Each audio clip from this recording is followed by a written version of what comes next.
Good evening, everybody. It is 6:03, and the school committee may seek to convene into open session and recess to accept executive session for discussion and or action regarding these items of business. It stemmed from an open meeting under Rhode Island General Law 4246-4 and a discussion and an action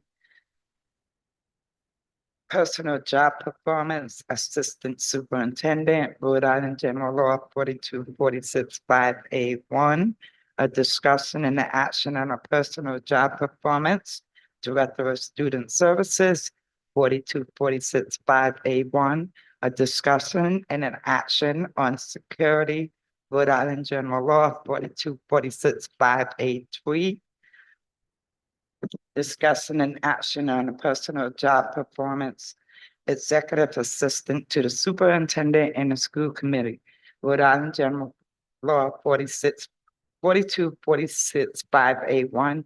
Do we have a motion? I'll make a motion to convene an executive session. Second.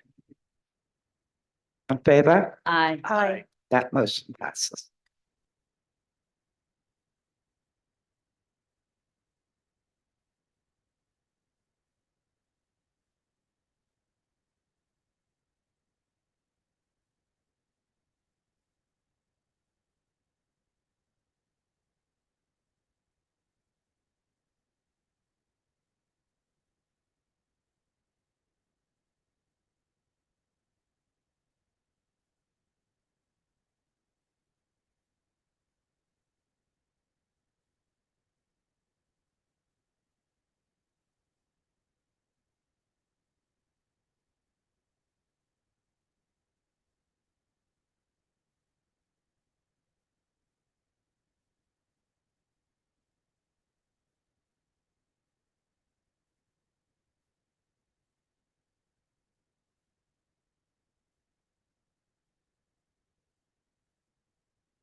Evening, everybody. I'd like to call this meeting to order at 7:17. And also I'd like to apologize for the delay in time to start this meeting. Mr. Bradley Share. Here. Ms. Calvetta. Ms. Melissa Boyd. Here. Ms. Michelle Russo. Here. And myself, Paula Whitford here. Please join us in pledge allegiance to the flag.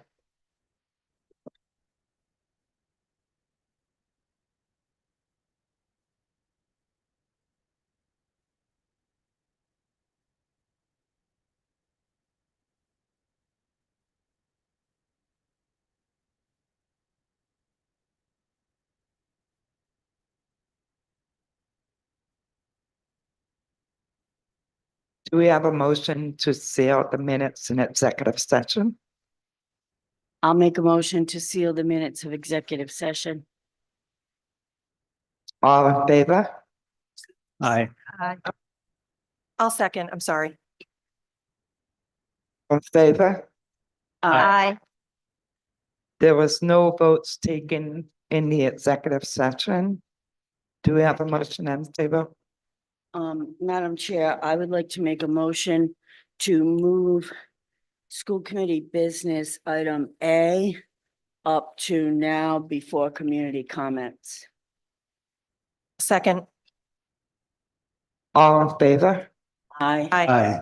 That motion passes, and with that, I will pass it over to Mr. Pazazza. Thank you, Madam Chair, members of the community. It is my distinct pleasure as the first item of business today to announce the appointment of Mr. Daniel Seeger as the new Assistant Superintendent of South Kingstown Public Schools.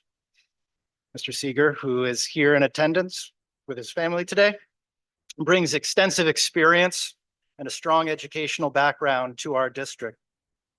Mr. Seeger has earned his master's degree in education from Providence College and holds a bachelor's of science in education with a concentration of social studies. He has been serving most recently as the principal of James Eldridge Elementary.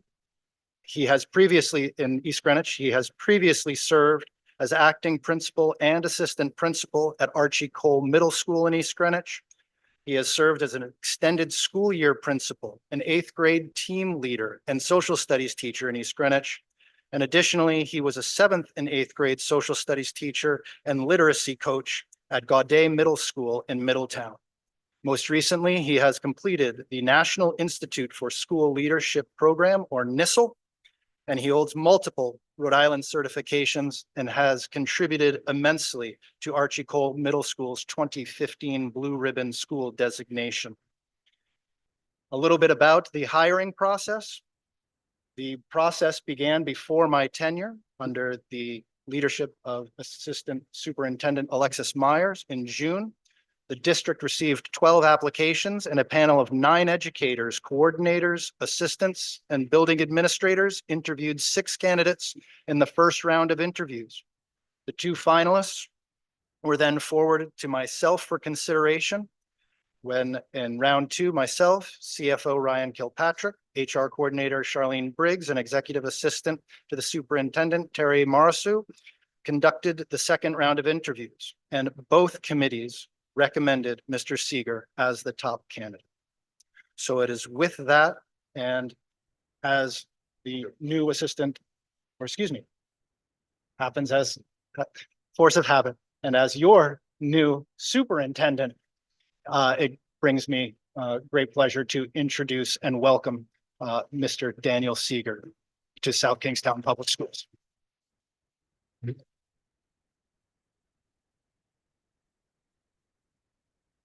Thank you, Mr. Seeger, for considering coming to South Kingstown. We're happy to have you here.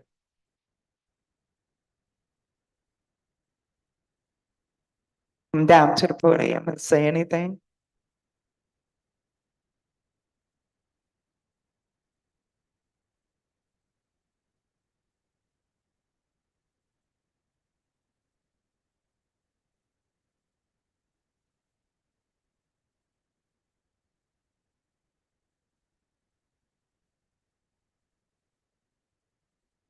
all those in attendance here and certainly those joining us online.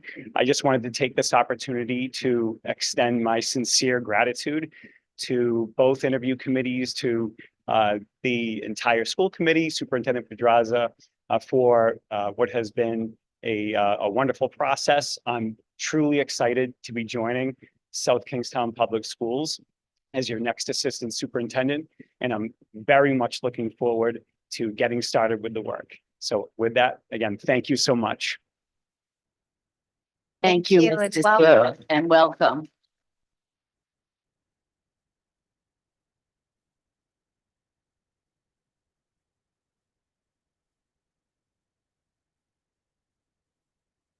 Next item on the agenda is comments from the community. Mhm.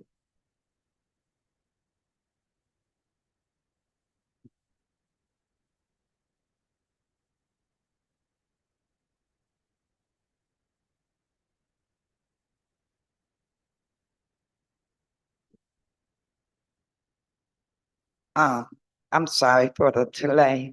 Next item on the agenda is community comments. As per SK School Committee Bylaws, Article 7, Agenda Section 724, Business Meetings, Community Comments Protocol. A regular business meeting of the school committee includes a public comment period of up to 30 minutes. The purpose of the community comments is to provide an opportunity for members of the public to make a statement regarding agenda items or matters of general policy for which the committee has responsibility or jurisdiction. During regular business meetings, members of the public shall be invited to address the committee given the following protocol. Speakers shall introduce themselves. Speakers shall limit individual comments to 3 minutes. Speakers' comments shall be brief and focus on the current agenda items. Speakers are encouraged to write down their thoughts before approaching the committee. Community comments is not a time to engage in a question and answer dialogue. Groups and organizations are encouraged to appoint a spokesperson. Individuals are welcome to submit and or add comments in writing. Individuals may address the committee only once during community comments. And with that, community comments is now open. Mr. Robert Chiodaro, and I'm sorry if I'm mispronouncing your name.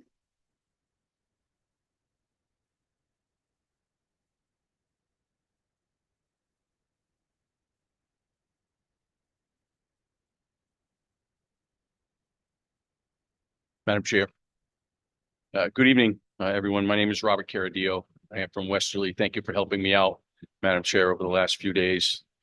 I'm here this evening as part of my statewide mission to speak at all school committee meetings in Rhode Island to inform everyone here, everyone watching at home, that no district is obligated to comply with RISE misleading and unlawful transgender guidance policy, or what you're going to be talking about tonight, the illegal hijacking of Title IX.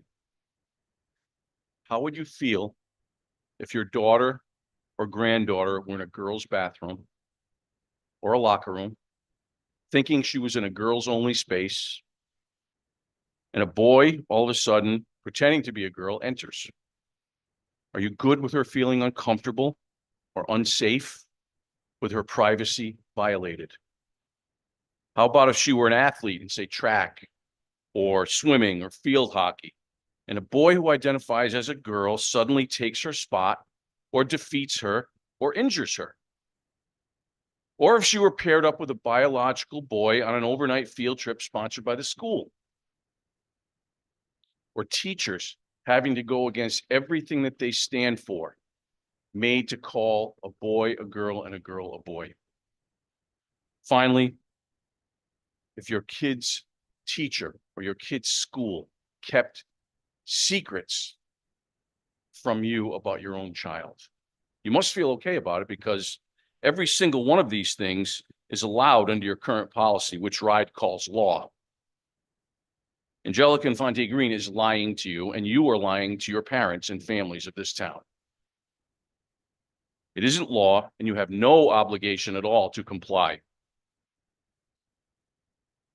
This district's Title IX policy both reflect the amendment tonight that you're going to talk about too, both reflect the Biden administration's illegal hijacking rewrite, which we know starts August 1st, which is why, of course, you rammed it into tonight's meeting.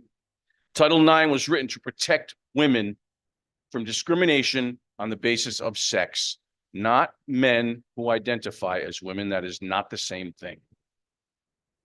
It is both unsafe and unfair for our girls to have to compete athletically against boys. I hope South Kingstown's parents will not accept this. I don't. And I will give it, and I will fight this with everything I have for as long as it takes. We might lose here, but we will win other places. The Westerly School Committee's new policy, when completed, will right the wrongs I mentioned earlier. Your policy must do the same. To be clear, no matter how much a boy acts like a girl, wants to be a girl, thinks he's a girl, he will never be a girl. Never. Same as girls identifying as boys, and that is not an indictment of these kids. It is fact. There are solutions. One more sentence, if you don't mind. Follow Westerly's lead. Ditch your current policy. I know you won't. That's what I'm recommending, because you will be sued. There is no question about it. You will be sued by your own families. You will be held accountable.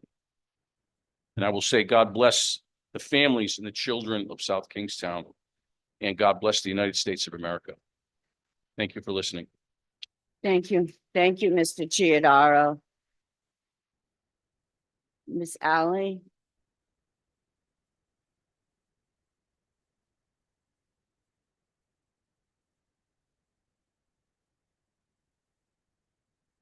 So thank you for allowing me to speak here this evening. Excuse me, Miss Alley. Yes. Oh, I'm Just for the sorry. I'll record, introduce thank myself. you. Sorry. My name is Patty Alley. I'm on the South Kingstown Town Council, and I'm here testifying as a private citizen as to my feelings about the previous testimony we just heard. It's very ironic for me to be here speaking to you and to look at that poster over there that says, "Be a buddy, not a bully." I was a Girl Scout leader in this gymnasium, and the journey that my girls took was an anti-bullying thing to get their badge. I also see that we have a sign back there that says, "Building a better world, one act every day." 42% of LGBTQ youth in Rhode Island have seriously considered suicide in the past year. 68% of LGBT youth in Rhode Island experience symptoms of anxiety and 53% depression. 17% have attempted suicide. 46% of kids who wanted mental health were unable to get it because they were afraid to ask their parents for permission. 27% of our youth have been physically threatened or harmed. 76% have experienced discrimination. 19% have been threatened with or subjected to conversion therapy. LGBT youth who reported recent politics who impact their well-being report 52% sometimes this affects their well-being, and 38% always impacts their well-being. What do we think our kids think when we hear this vitriol against them? Who is at risk for suicide? We know that the highest risk is actually men. The second risk are transgender. They stand out on their own merits for the risk of suicide. Lesbian, gay, and bisexual are in the third place. Suicide loss survivors are in the fourth place. And my interest in suicide prevention is very personal because I am a survivor of suicide, my sister. And this is why I have with me these trigger locks, because the kids know where your guns are and they will, we need to keep them safe, especially in this environment where we have this discrimination coming at them. I myself have talked to Mr. Chiardello. I also say, I subscribe in the belief of Jesus as the good shepherd. We cannot let our children be lost to this. And so I would just ask you to please think long and hard before you do anything that's going to hurt our LGBTQ kids. And if anybody needs gun locks, I always have them. Thank you. Thank you, Mrs. Alley. It's Jocelyn Foy.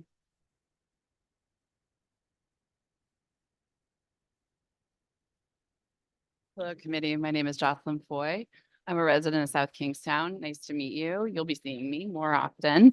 I'm also the executive director of the Woman Project. Woman Project is a grassroots organization that is bound in policy change for bodily autonomy and freedom. So I'm here in response to a statewide tour that certain organizations and individuals are leading. And I actually just want to say thank you to this committee for upholding the protections of our trans youth and our gender diverse youth. We speak to a lot of not-for-profits, a lot of organizations, a lot of families that are living in a time of fright and fear and discrimination. And towns like South Kingstown have done justice by the rights of the young people who need protection, sometimes from their own families. And so thank you for the Title IX protections that you have in place. I understand there isn't necessarily a change, but a paragraph shift or something. And so we're thankful to hear that this committee is holding those truths in safety and care for the individuals. So thank you very much.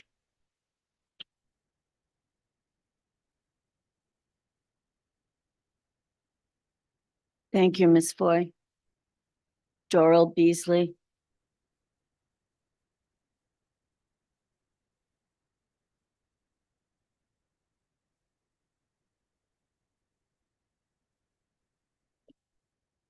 Good evening. Good evening. So, how you coming with that book, guys? You just identify yourself for the record, Mr. Beasley. I am Thank you. Doral Beasley. So just seeing how you coming along with the book. I'm hoping to see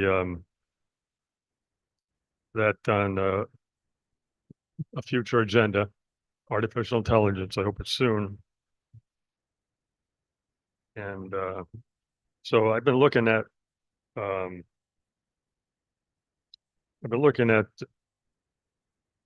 state aid to schools in Rhode Island through the funding formula. So this fall, when school starts, after you subtract our transportation costs from the state aid that we're getting from Providence, you're left with $375,000. That's equal to $165 per student. So state of Rhode Island does not pay, except for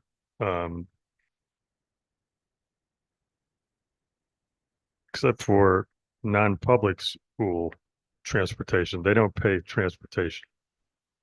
You're on your own. And South Kingstown has the highest cost per student in transportation in the state of Rhode Island. So I bring this up because Barrington,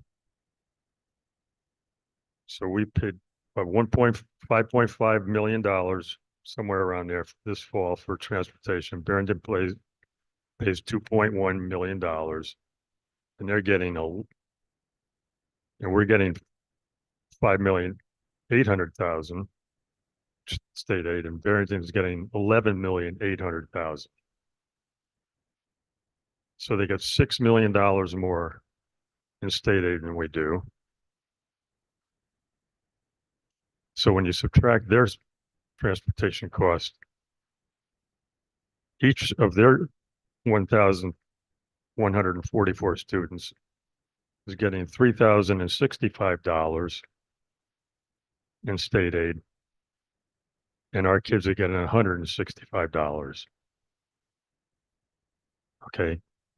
This state aid formula is broken. How can one of the two wealthiest towns in the state of Rhode Island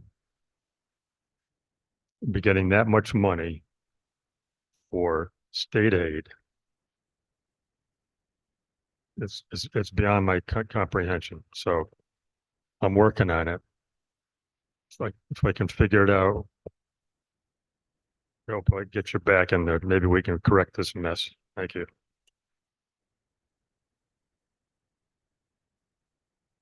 Thank you, Mr. Beasley. Was there anyone else who wanted to speak who didn't get a chance to sign the paper? Come to the microphone. And then I'll get over here to you. Too.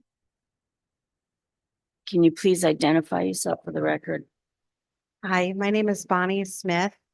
I've been a resident of Peacedale, Wakefield for my entire life. 41 years in this town. And I have children who have gone through the South Kingstown School District and are currently in. I have one that's going in to be a senior, and I have an infant daughter who's 5 months old who will be going at some point into the South Kingstown School District, into the public schools. And I can tell you as a parent, the Title IX changes are very concerning.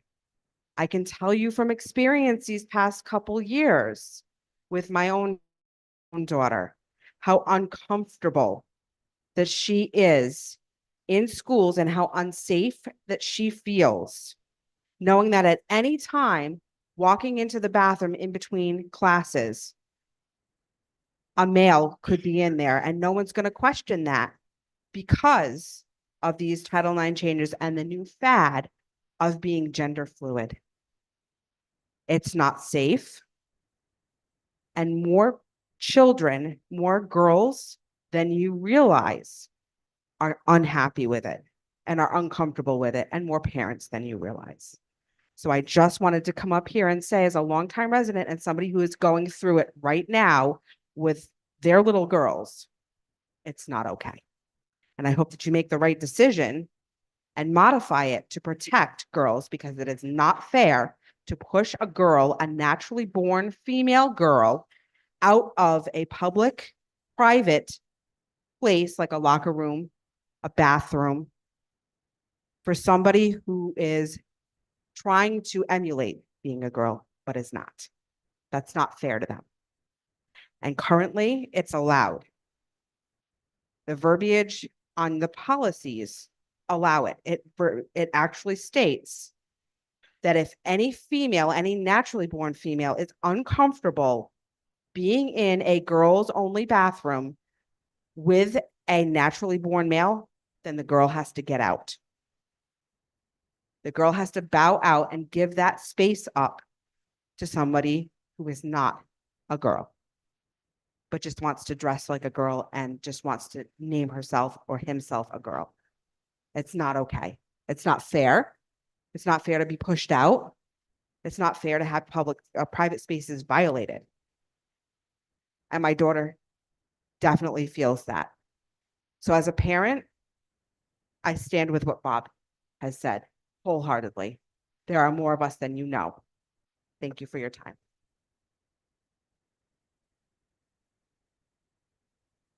Thank you, Ms. Smith. Good evening, committee. Thanks for listening to my comments. My name is Amelia Ortega, Dr. Amelia Ortega. I'm a local resident. I was born and raised here, very proud of that. Went through the South Kingstown school system. I'm a local community-based psychotherapist, and I work with diverse families of all backgrounds.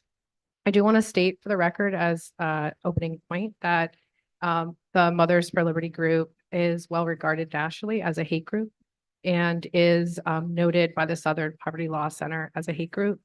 The American Psychological Association, the National Association of Social Workers, and also the National Institutes of Health and Mental Health who inform the curriculum for all medical schools across the nation, have documented more than 20 years worth of data showing that at multiple age and developmental points, gender nonconforming and trans youth are at higher risk for suicide, self-harm, and also social exclusion, which is to Patty's point earlier about the bullying poster, something that I experienced growing up here myself as a queer person.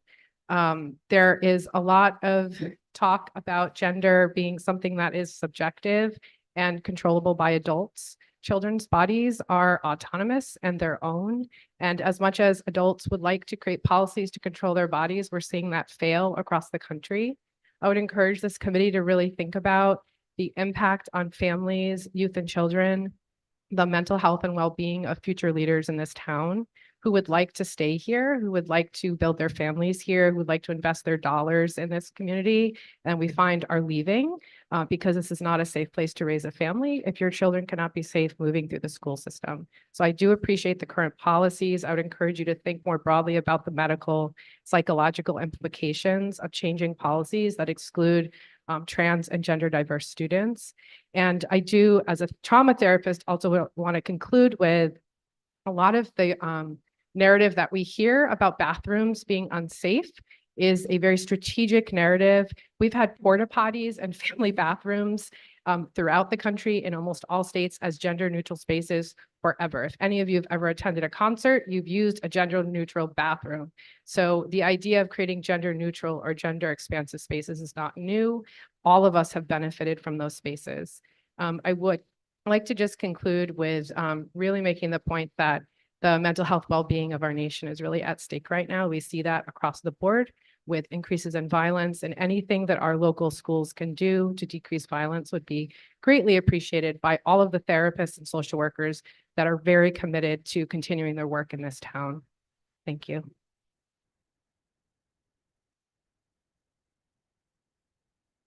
Thank you, Ms. Ortega. Was there anyone else who wanted to speak? You can come to the microphone.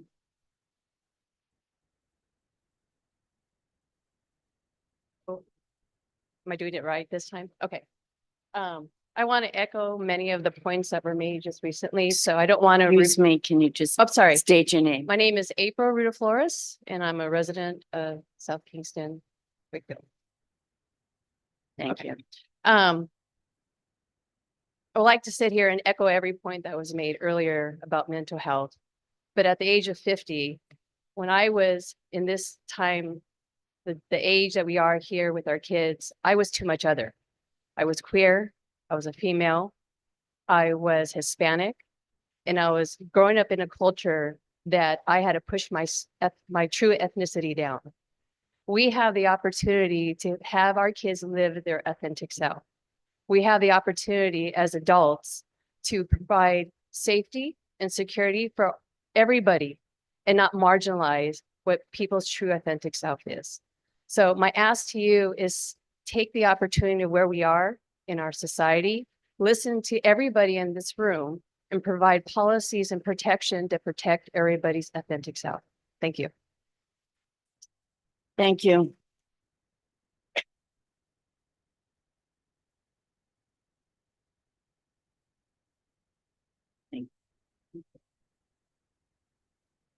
Yeah. I just, Was there anyone else who wanted to speak? Thank you very much. at this time, we'll close community comments and we'll move on to item number 4 on the agenda, which is our consent agenda. Do we have a motion? I'll make a motion to approve the consent agenda. Second. All in favor? Aye. That motion passes. Next item on the agenda is our superintendent's report, and I will turn that over to Dr. Prakash. Thank you once again. In tonight's personnel action report, I would like to note 2, albeit resignations, two individuals who served the district for for 1 for 2 decades and 1 for 16 plus. So I would like to acknowledge Kate Aruda, grade eight math teacher who has given the district 20 years of service, and the resignation of Jennifer Gelino, excuse me, as a one-to-one assistant, and thank her for her 16 plus years of service to the district.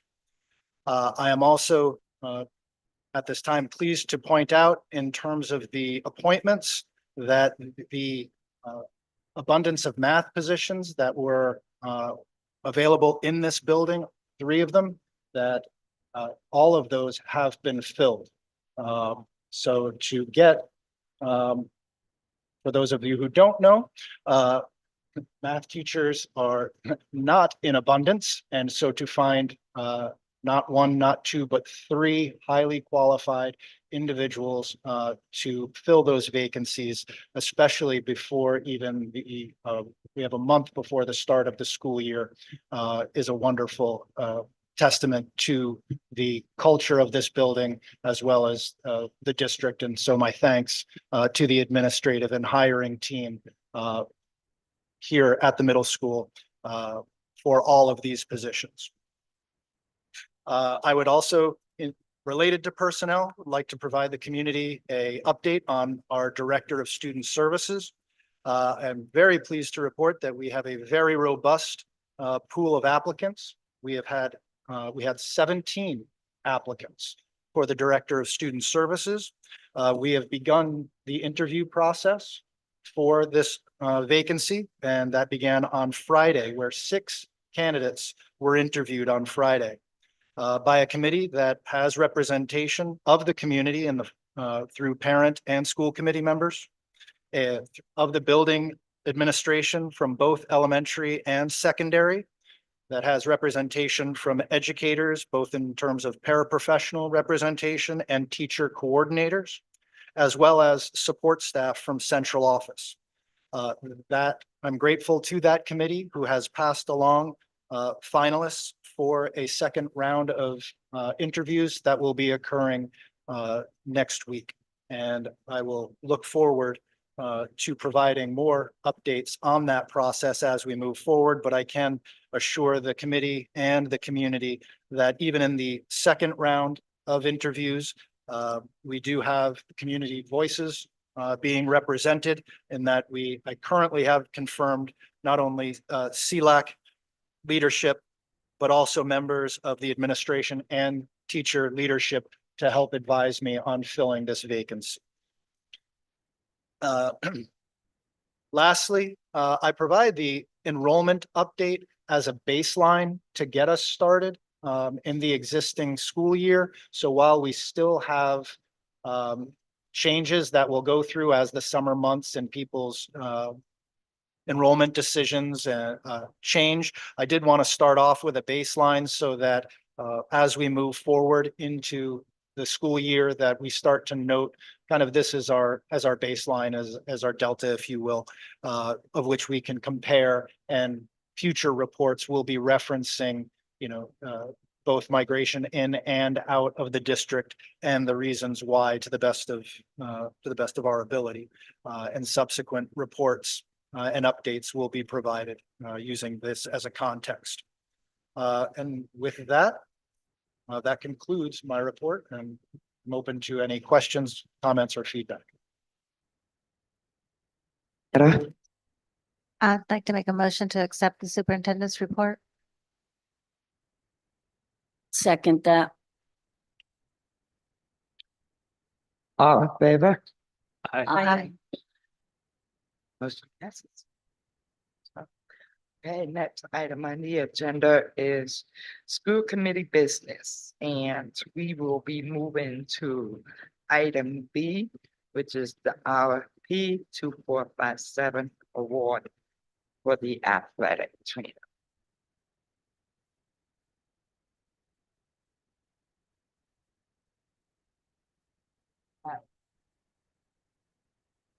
Patrick, come on out. Evening, Madam Chair, members of the committee. Pretty straightforward process here, just asking for your approval to award the athletic trainer services to Miss Catherine Wilkes. Essentially, She'll be working the entire school year under our athletic director, Mr. Terrence Lynch. If you have any questions, I'm happy to answer them for you. I'll make a motion to approve the RFP number 2457 award for athletic trainer services. Second, All in favor? hold on, I just have a question. So my only concern is that there was only one response to the RFP. And in future years, is it possible that we're not doing enough to get the word out there? I mean, it's fine. But I just wish that there was some way of having more than one response. Sure, that's a great question. So Mr. Lynch would be able to give you an idea of what the field looks like for applicants. I think his vision is essentially to hopefully add an FTE going forward. So we're not contracting with employees. We're essentially going to have a full-time staffed athletic trainer. I think that's the vision going forward. But for now, this was Yeah. the Okay, how we can fit this into the budget. I think that's probably a wise thing. Maybe we can talk about that in our next budget. Fiscal 26. Okay, great answer. Okay, so there's a motion on the table. All in favor? That motion passes. Thank you. Next item on the agenda is a fundraiser for South Kingston High School girls soccer, the Amazon gift card. And there's a contact person here, Zach Ward. Amanda.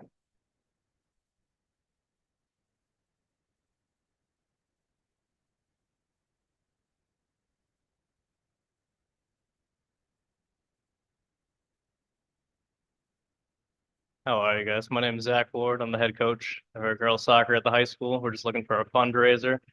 I took over 2 years ago and we had a $7 budget. So last year I started at the like last rank before tryouts, so we didn't have time to do a fundraiser. So this fundraiser, we're looking for to offset and cover equipment costs, which came out of pocket the last 2 years, and then also to help fund just a day trip for a preseason tournament in Martha's Vineyard. And that is all. I'd like to make a motion to approve the fundraiser for the girls soccer team. I'll second. Can I ask a question? Oh, sorry, I think the superintendent has a question or a comment. So I might have two questions. One is we're working with some third party on this, I guess, who just does this, but it sounds like you can make a donation and maybe win a gift card. So is it a game of chance that we have to be, I guess that's a question for our attorney, maybe. Would we have to be licensed to basically run a raffle, it sounds like, but I'm not sure if that's what it is. I couldn't make out the last part of the question. Well, I mean, it sounds like if I make a donation and I have a chance to win something for that donation, it sounds like maybe it's sort of a raffle, or is it a game of chance of some kind? I just don't know anything about that area of Rhode Island law and whether you have to be licensed for that or whether that's something being done by this third party we're contracting with.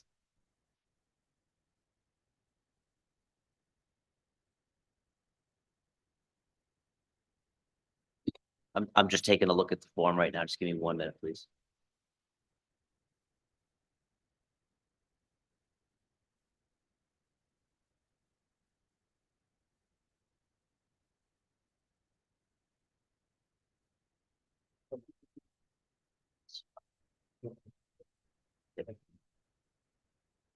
Yeah, I think this is fine.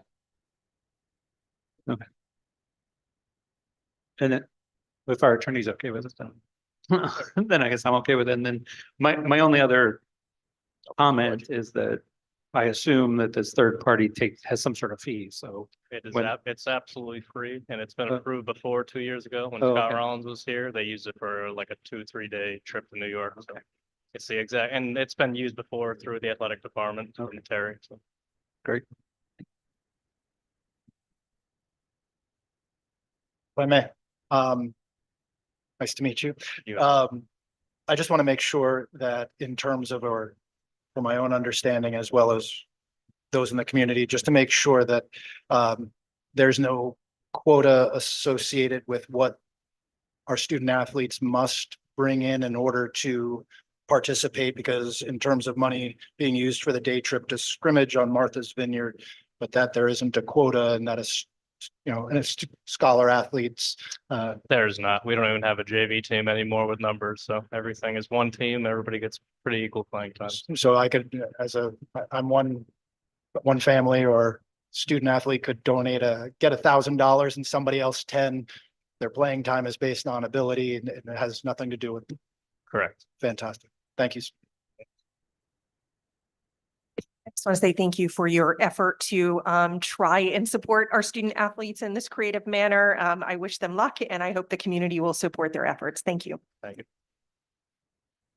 Okay, we have a motion. All in favor?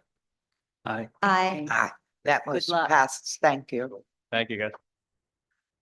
Okay, next item on the agenda is Title X policy, Title IX, I'm sorry. Okay, I'm gonna pass it over to Ms. Boyd, kind of bring us where we are. It is a Excellent. I will happily give an update as I do anytime we have a second read with our policy. Just as a reminder to the community and to individuals who might be watching, our bylaws require that we bring a policy to the full committee for a first read. We did that on 7/9 with this particular policy, and then for a second read that is happening tonight. We do that for all of our policies that are reviewed in our subcommittee, as well as with any new information that is brought to our larger body. Our bylaws require us to review any important data, to have input from important multiple sources, and to be able to the statement is coherence with state and federal law, local and district policies and regulations. So tonight, we are putting before you two versions, in fact, on the website. One is a full marked up version because there is new content and wanted it to be clear to you and to the community what is new content. I will clarify that in a moment, as well as a clean version, which we typically put forward whenever there is a second read. That is what would be adopted. And the request tonight is that you will review this and potentially have a motion to adopt the new policy beginning August 1st. The prior policy, which is on the books, will remain as well. So we would potentially approve this new policy under the same policy number, which is number 1262. And we could name this 1262A with your approval tonight. I wanted to mention that the changes that you see here were provided to us and reviewed by legal. I would give that opportunity for our legal counsel to speak on this and our superintendent if they would like to address any comments. And there is not, from my perspective as a community member, committee member, not significant changes in content, simply some changes of order. And that's what you see represented in the documents presented to you tonight. Any questions from the committee? Do I have a motion to approve? I'll Ms. make a Vedder. motion to approve policy 1262 as presented. I'll second that. All in favor? Aye. Aye. That motion passes. Clarification's sake, as pointed out by Ms. Boyd, this would actually be 1262A. By law, we're required to keep the original 1262 for any violations that may have occurred prior to August 1st, 2024. So you'd have your original, your current policy would be in place, and then this would be adopted to take care of anything from August 1st, 2024 going forward. For that clarification, at this time, do we have a motion to adjourn? I'll make a motion to adjourn at 8:01. Second. All in favor? Aye. Aye. That motion passes 8:01.